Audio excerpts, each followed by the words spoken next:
Ready for a historical spooky thriller? Let's talk Ghosts of the Ozarks.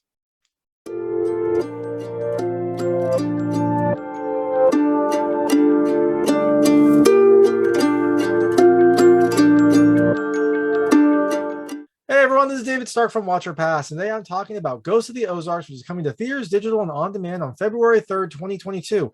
It is an indie historical thriller that has a lot that's going for it. A few things I didn't love, but overall, I thought it was a fun story, and I really like the characters and the acting. So, hot take, I think this is more of a rental. I really loved a lot about it. I love the music, I love the setting, I love the characters. That was an interesting story, but I did find that the story was a little bit long and a little confused, and it kind of pushed everything to the back part and explained everything there, but there was a really long buildup. I felt like some of the stuff could have been cut in the middle, and there were some hit or miss effects. There were some really good effects and there were some okay effects. So overall, I think it's a rental, but it was definitely an interesting film and I really enjoyed it. So I'm going to tell you a little about the film, a few things I liked, a few things I did not like, and then go into the ending. So as you can imagine, there will be spoilers in this. If you don't want to know anything about the film, you might not. There is kind of a surprise reveal at the end.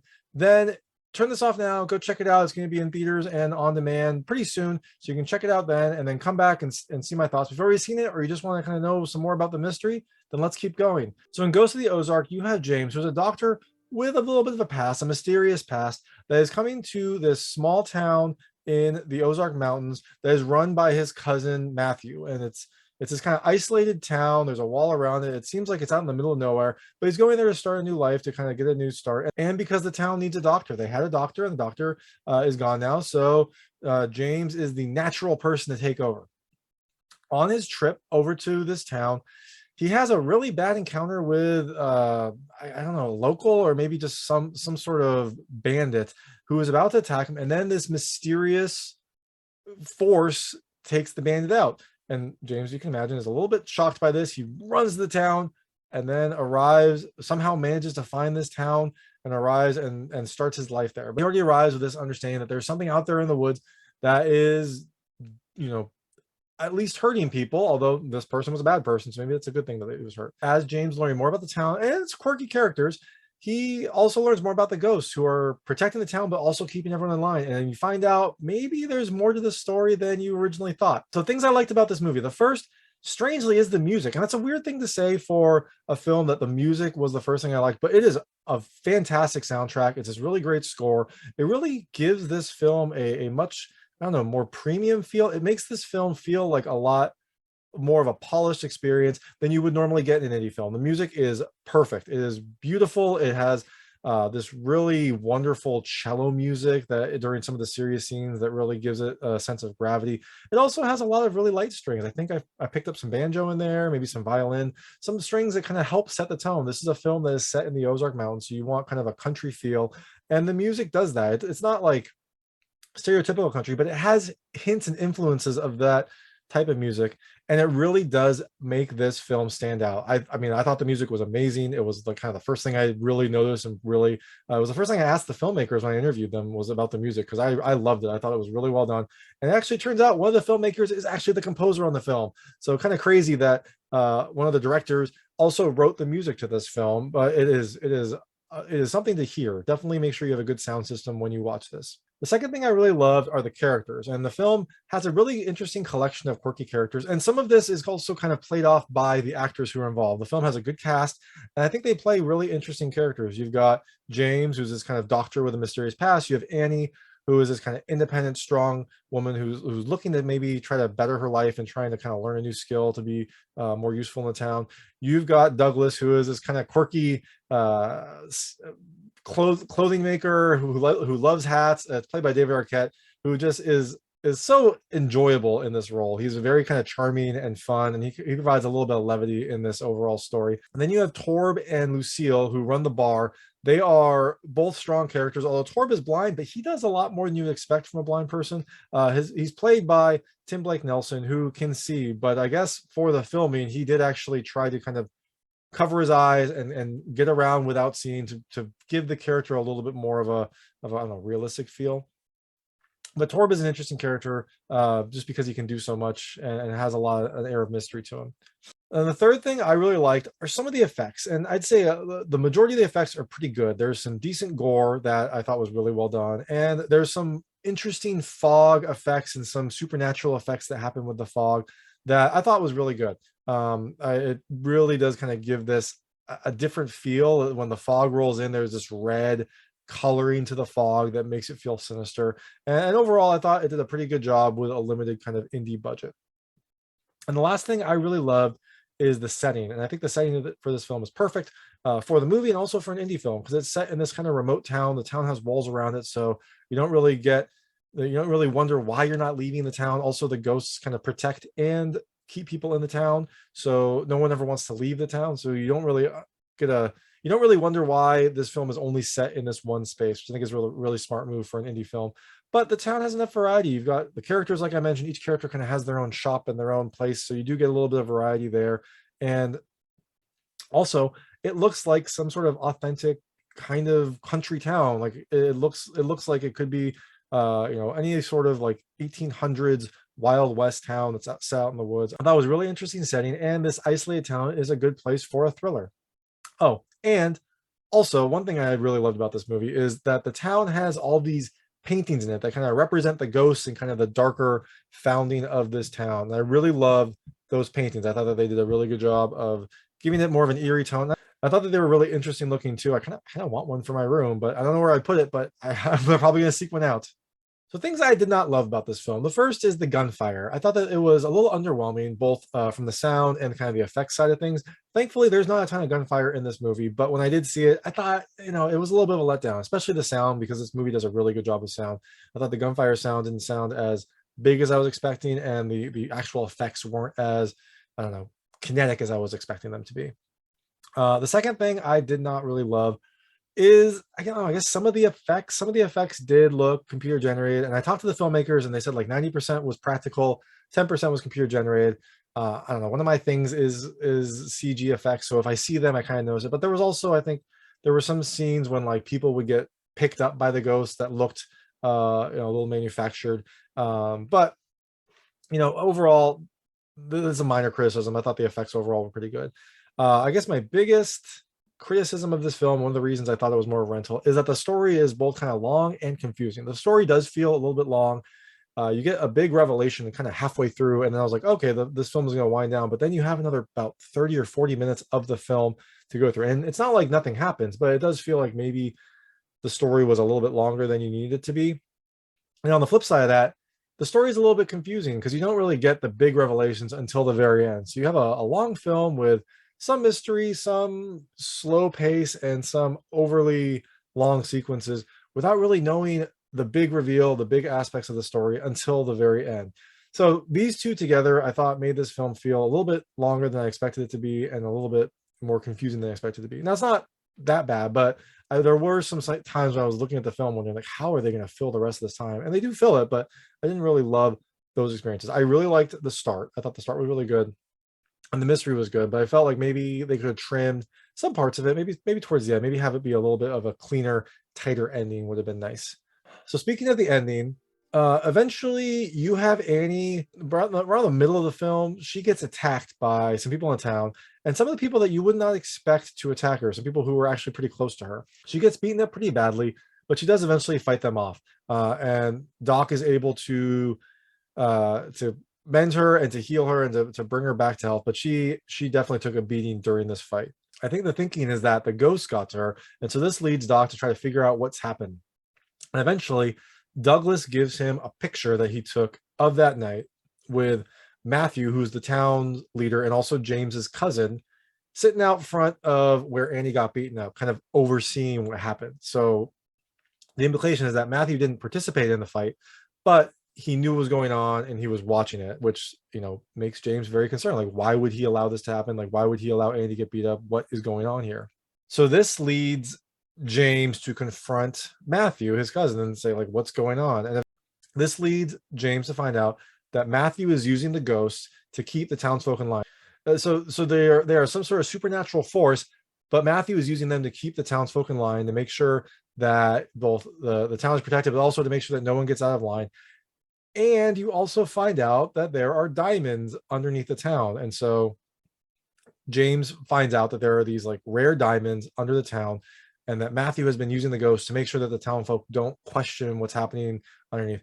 The town is known for its gas, and that's kind of the main front of what the town is kind of mining. But you also find out they're mining diamonds, and secretly they're bringing up these diamonds, according to Matthew, to help keep the town afloat, because it can't just stay afloat just with gas. During this confrontation, there is also a little sense of the racism that's happening outside of this town, like outside in the country at large during this time, because Matthew mentions, that outside of these walls, he couldn't be the leader of this town, and also he would be worried of what people would do to him. So there is a hint here that he's using the ghost to stay in power, and also to make sure that no one kind of rises up against him, and also to kind of keep in a position of power to make sure that he and also by extension James doesn't get hurt in this town. Now the townsfolk do seem pretty understanding, like no one there is no like hint of racism from the townsfolk, so maybe this is an unnecessary thing, but maybe also that's because of the ghosts and how they've kept everyone in line for so long. James was attacked outside the town. There was a hint of racism there too as well, so I think that was used to set the stage for why Matthew might have this concern, but it was still in there. It doesn't seem to be kind of a central concern, but it is something that is brought up.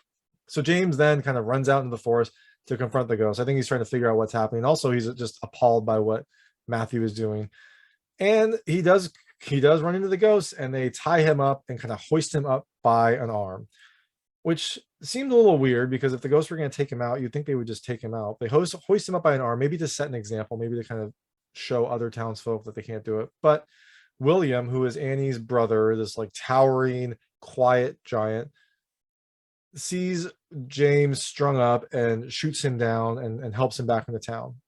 So during this time, Annie's house gets set on fire, and you don't see what happens, but the house kind of burns and collapses, and William and James get there too late. When William is going to run into there, James stops him, and the house collapses right before he's going to run in there. So now they are upset because Annie was beaten up, and then now it looks like she's been killed. And so James and William go to Torb and Lucille and confront him and tell them that they think that Matthew is using the ghost to control the townspeople and to kind of keep them in line. And Torb and Lucille, they seem concerned, but they don't really do much.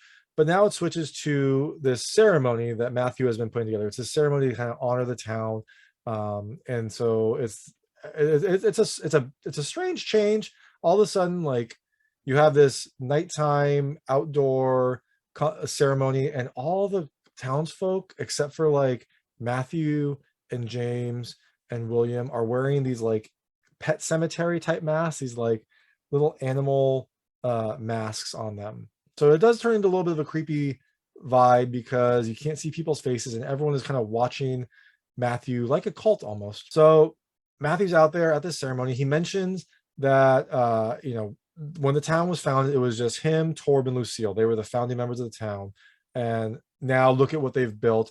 And he kind of has this large cloaked object behind him that he's going to unveil to celebrate the town, and he pulls the cloak down, and you see this statue of the ghosts, or at least of one of the ghosts, and it's this like kind of like wooden statue that it towers over everyone and kind of has this imposing look that the ghosts have. So Matthew praises the ghosts for protecting and binding them to this place and for delivering justice. And the justice is an important point here, because then Matthew brings out Douglas and says that Douglas isn't honoring the ghosts. And we know that Douglas is a pretty great character. But Douglas is great. There's nothing wrong with Douglas. He is wonderful. But he did take that picture of Matthew, who was watching as Annie was beaten up. So this seems like maybe it's revenge.